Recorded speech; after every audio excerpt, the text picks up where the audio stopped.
This is Toon Talk Weekly, episode 247. This week, Brad and I check out another micro show that we just learned about, 2013's Cat Agent. You've reached Walter Cronkite. I'm not here, and that's the way it is. You know what to do. Hey babes, it's CA, just returning. Sorry I missed you, have a good weekend. Josh, is that everybody? No, you still have Judge Reinhold's cat. Ugh. Alright, let's give it a shot.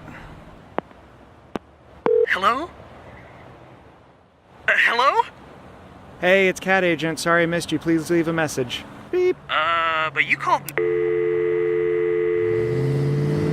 Meow, Cat Agent.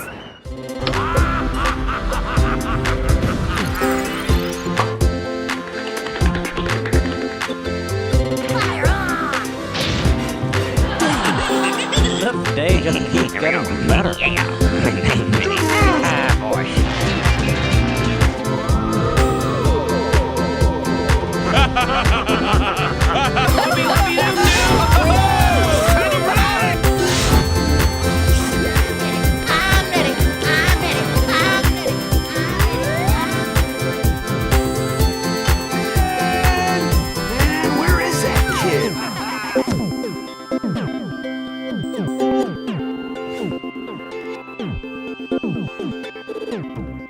Hey everybody, welcome back to Toon Talk Weekly. This is the weekly cartoon podcast where we talk about a brand new cartoon, or a different cartoon rather, every single week. Once again, I can't pick a word to describe what we talk about here. I'm Jake Williams, but I say we because I brought my good buddy Brad Chmielewski along. What's up, man? Hey, how's it going? It's going good, man. I can't figure out this new intro. Right, and we should say, like, we're what? This is episode 247. Yeah. So we're 247 in, unlike that new weekly cartoon podcast we came across. Yeah, I found a new cartoon podcast. I guess the show's called What a Cartoon, and they only have like 3 episodes right now. But I think it's like a Patreon goal from their Prime show, which is Talking Simpsons, which I didn't look into too much, but I imagine it's doing kind of that idea we had a while ago of like pick a series and like go through every episode. Right, yeah. I think we talked about doing it with Pokemon or something like that. Didn't you say that exists for Pokemon, or was that about the Pokemon games? Maybe about the Pokemon games, like doing it by level. There's a gym. The beginning of this show is dedicated to talking about other podcasts we like. There was a podcast out there, I think it was called Old Game Plus, where these game developers were playing through old video games. So they would like play a chunk of it and then talk about it. And then like play a chunk and talk about it. And that was kind of interesting because they're playing these like 40-hour games, so it takes a while. But for sure. So welcome into Toon Talk Weekly. If this is your first time in, this is episode 247, where we're talking about the web series Cat Agent. This is a show that was actually, we first heard about when we had our discussion on Toon Talk Sessions, episode 2, with Amanda Miller and John over at, was it John? I'm messing it up now. John Anderson over at PSYOP, who did Grandma's Cats Are Trying to Kill Her. Yep. And they brought this up because it's similar to what they had created with Grandma's Cats. Not just that it's a cat, but that Cat Agent is kind of this like new exploration of almost like micro content of how can you kind of create a show around a 1 to 2 minute idea. What's the formula you could stretch sort of to adapt to changing viewing habits? Right. And I think they mentioned it because they were also friends with the person. I feel like they said, our friend is doing this show. Yeah, so, that was, and I think we checked it out shortly afterwards and then forgot about it for a few weeks and felt like kind of the, perfect week, kind of relaxing Easter Day weekend that we can like watch this kind of show, like a quick show. Yeah. One other thing I should mention too, obviously you guys are getting this episode on Tuesday, but dude, tonight, Sunday, the Family Guy episode, I don't watch Family Guy regularly. For whatever reason, the tease is that it's Warcraft themed. Oh, okay. So I was like, how'd you even know about a Family Guy episode? Like, I don't know.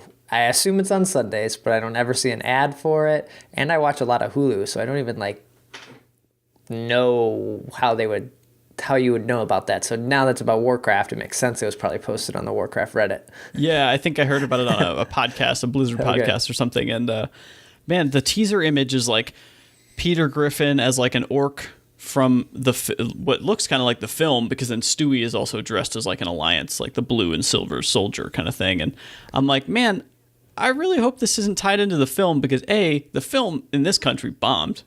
And Right. even as a Warcraft fan, I've said to all my friends, yeah, I know it wasn't great, but it was like cool to see a game I like and a property I like on the big screen. Right. But I have no idea why. Like, why now? I guess they have a new expansion coming out, but that's still like 6 months away. Like, what is the purpose of like calling out World of Warcraft when it was at its peak 10 years ago? That game's going on 15 years old. So, Yeah, there must be.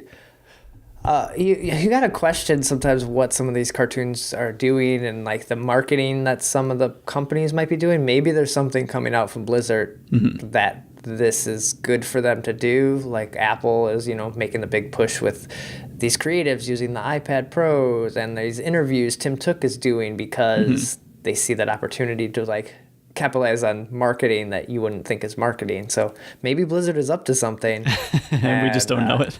and don't know it yet. And this is a way to like get Warcraft back into the cultural mindset of people. It's just like, man, everyone's talking about Fortnite right now. They're like, why are you doing a Warcraft episode? Plus, not to mention, at the peak of Warcraft or close to it, South Park did a great episode we talked about on this show. Yeah. That kind of, for its time, the episode of South Park was like animated in a way that that you didn't really see in game, so it looked great. But if you look back at it now, like it's a game from 2006, so it like totally doesn't look good. No. But yeah, so anyway, you won't listen to this early, but if anybody checked it out, I'd love to hear what you thought. I think I'm going to record it, but it's all on. They go up on Hulu, so you can just watch it. You can watch it on Monday. Oh, true. Okay. On Hulu. I almost guarantee the Warcraft Reddit will just be inundated with clips from the show if there are a ton. It might even be maybe that was just the tease, dude, and it's like a 5-minute thing in a 20-minute episode, That could be. It could just be a joke, right? That they make about it. Because I don't know if I read the wrong episode description, but it said something about like they get kicked out of some veterans or military thing, and then they have to go work at the Coast Guard. And I'm like, how do you get from there to Warcraft? Like, I don't know. So I have no idea. But anyway, I look forward to checking that out tonight if I remember to record it after this. But so this week we're talking about the show Cat Agent. The show now is actually over on VRV, but it looks like the one season that's currently out is over on all of them on YouTube. And VRV also hosts or has Harmon Quest. Oh, yeah. And, man, there was something else I feel like we watched that's over there as well. Oh, Deep Space 69, I think, is over on VRV now, which is another micro show. So that's what I'm going to call these. But I think this is like the third or fourth of these kind of like micro 2-minute shows we've watched.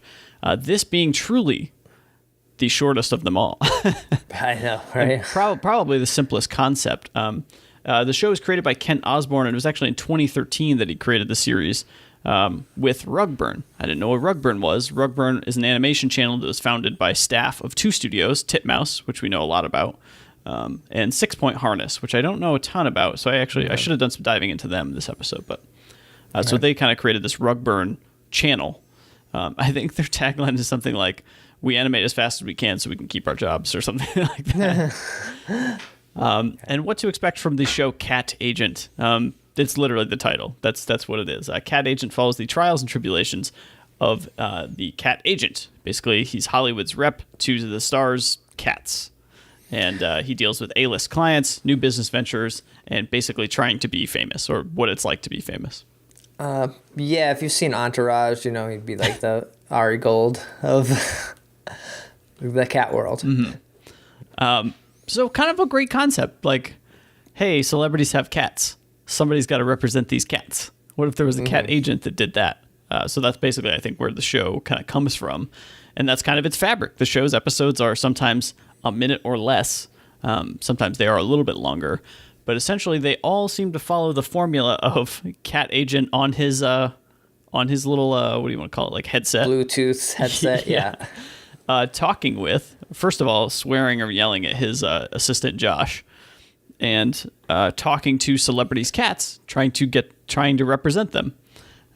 It seems like the flavor of a lot of the dialogue is like a lot of, I don't want to call it like cliche Hollywood stuff, but like things you would think like an agent who's like really pushy would say or something.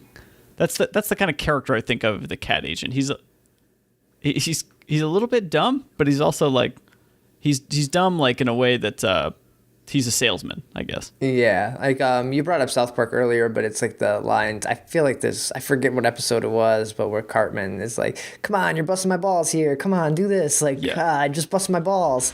It's kind of like that attitude. Yeah, he's just got like some slogans basically, and that's his main thing. And so any cliche thing you think an agent would say to his client, to either try to get them as a client, to try to find them better work, to argue for fairer compensation with the production company, like, oh, you're not going to hire her for 3 yarn balls, I want 8 yarn balls and 1 for me. Like, always take it a little off the top. So he's a shrewd businessman.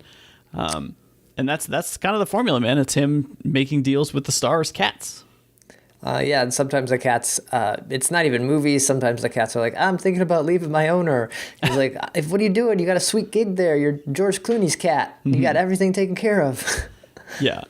And every episode, man, is like the animation is crazy simple. The amount of like storytelling they get away with just having the cat, who is literally his character design is great. He's Nubs and like a fluff ball. That's literally all he is. Right. And he almost doesn't even move that much. This show honestly feels like if the internet wasn't as mature now and people weren't watching as much video now as they are on the internet, this would have easily been like an in-between commercial show on like Adult Swim in its prime. Oh, yeah, for sure. Maybe except for the cursing. There's quite a bit of language, so if you are a person who doesn't like NSFW stuff, maybe don't check out Cat Agent. But personally, I think you and I both are fine with the humor. It's good. Come on. There is an episode titled NFSW. Oh, really? Where it starts with a montage of all the previous 6 episodes of him just swearing, and then goes into the episode. Oh man, because there was an episode right in the middle there where Josh, his assistant, is supposed to tell him when he's swearing too much, and then he starts swearing even more because he's mad you told him he's swearing. Right. Yeah. Kind of stuff. So.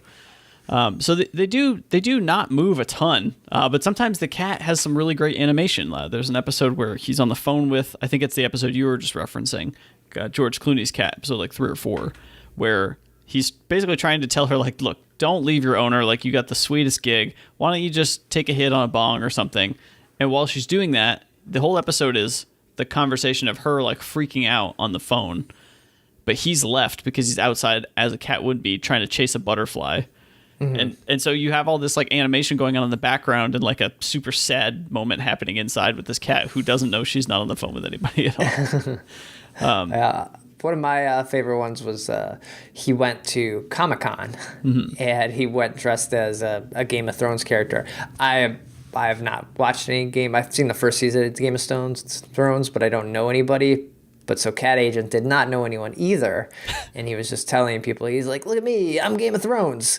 And he had to call his assistant. He's like, Josh, who am I here? And Josh was like, hold on, let me look this up. And Josh told him, he's like, okay. And then he just hung up on Josh, who was talking about wanting to go to Comic-Con with him next time. And so then Cat Agent's like, look at me, I'm whoever he was from Game of Thrones. And it was just kind of funny. Him just being there trying to smooze and get some new cat clients, but he doesn't care. Yeah, I'm at Comic-Con. Wonder Woman lady. I'm from Game of Thrones. You like Game of Thrones? I'm hold on. Josh! Yeah. What costume did you get me? You're Game of Thrones. No, I know, but who's my character? Oh, jeez. Okay, let me look it up. Hold on. You are Sam Tarly. Sam Tarly. Okay. And he's like a king or something? He's like a knight? What's his deal? Yeah, he doesn't actually know stuff. He's just this show's popular. I'm going to dress this fantasy-looking guy and just go and say I'm Game of Thrones. Because I'm at Comic-Con, so you gotta dress with the most popular show, right? People are going to get all over you and want to talk to you. I feel like I'd want to do the opposite. You want to do the obscure thing that you like, but also people think is oh, that's so cool. You know that character too. Yeah, but then people come up to you and be like, who are you? And you got to explain it. That's fine. Then they got to talk to me. I guess so. And there are some weird episodes where he reminded me, the character of Cat Agent reminded me of vulgar Peter Griffin. And maybe that's just because I have the Family Guy thing on the brain tonight, but where he's golfing, talking to his assistant, and meanwhile he's trying to light up a blunt or something. And instead puts it in his butt instead because his lighter's not working. And just why I say vulgar is obviously Peter Griffin crosses the line a lot in his show, but in this on VRV on the internet, you can swear a ton. So it just comes off as a little more grating, I guess. But it's so dumb, it makes me laugh. Like, I don't know. It's like such a dumb idea that like, oh, well, he just totally resorted to that. That's kind of his line was like, why do you need a lighter when you have a butt? Yeah. So like, okay. It definitely goes in some weird directions. Another thing I loved about the show was that they have the end has a title card. It's a moving title card in a way where it just says, meow, cat agent, and it shows him in a situation. But man, it always shows him like living the high life, the Hollywood high roller life. Like he's having a giant steak. He's on a ship. He's like on a plane.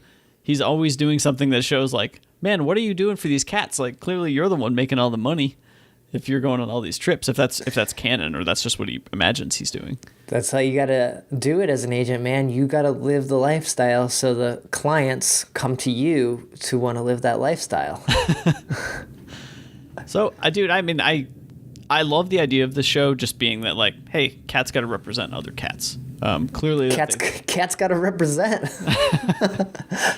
So I figured you'd get a kick out of it too, mainly because it's cat themed. But yeah.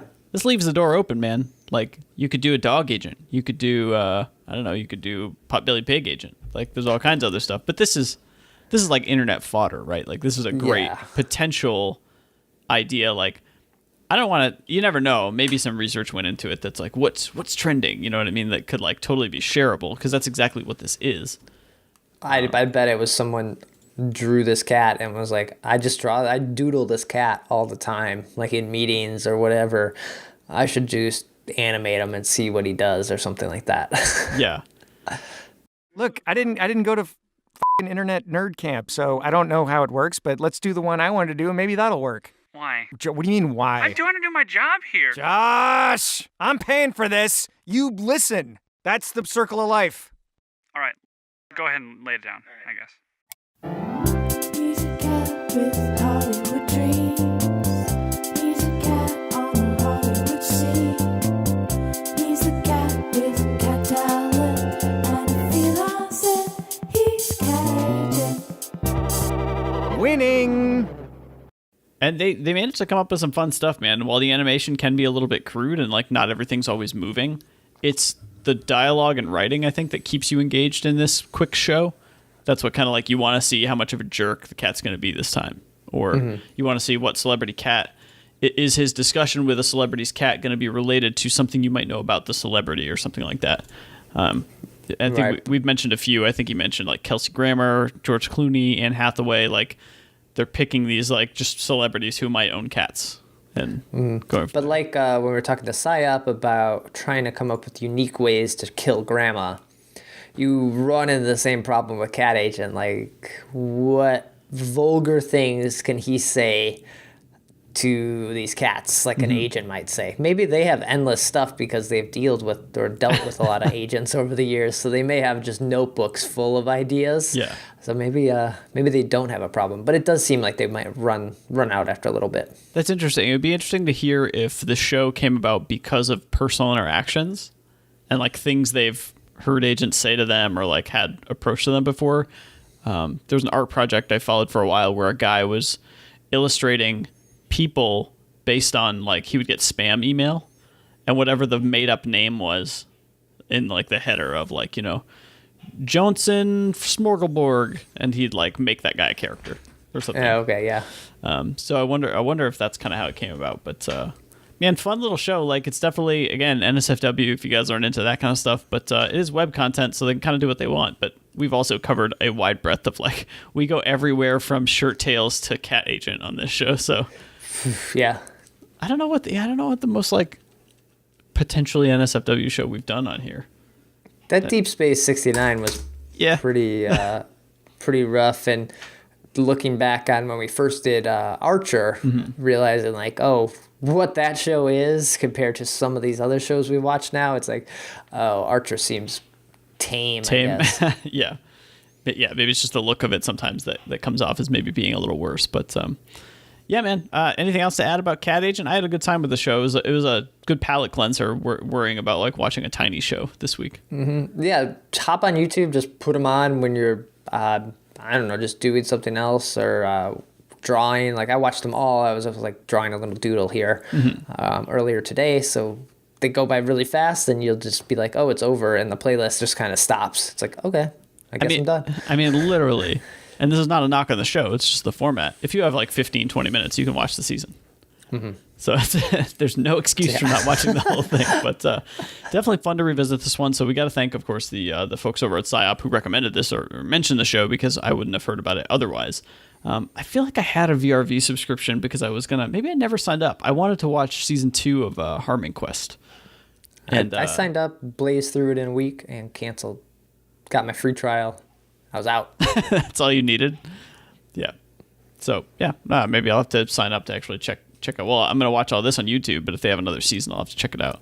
Seems like these other little micro networks or these smaller networks are coming up, and I just wonder what the, like Netflix is huge, Hulu's huge.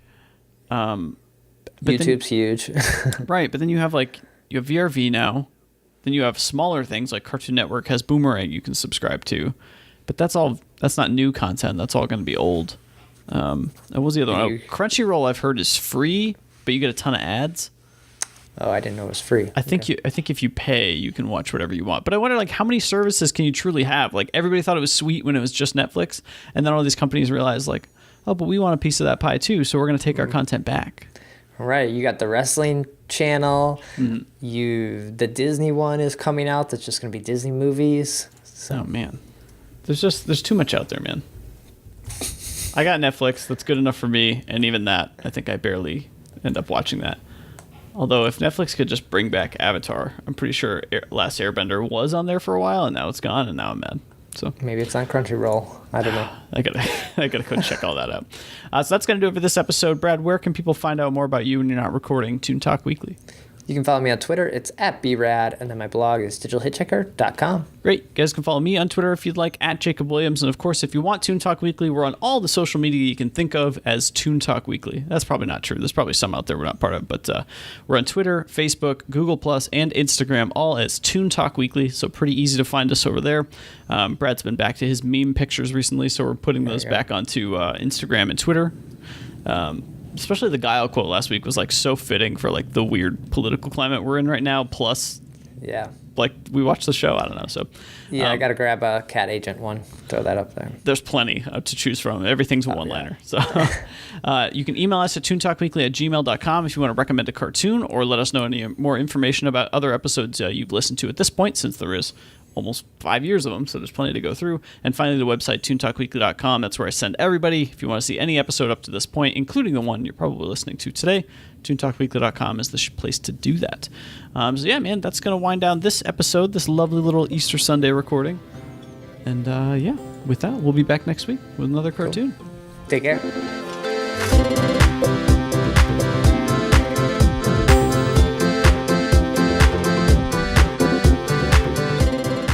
About the show, visit toontalkweekly.com or follow us on Twitter @toontalkweekly.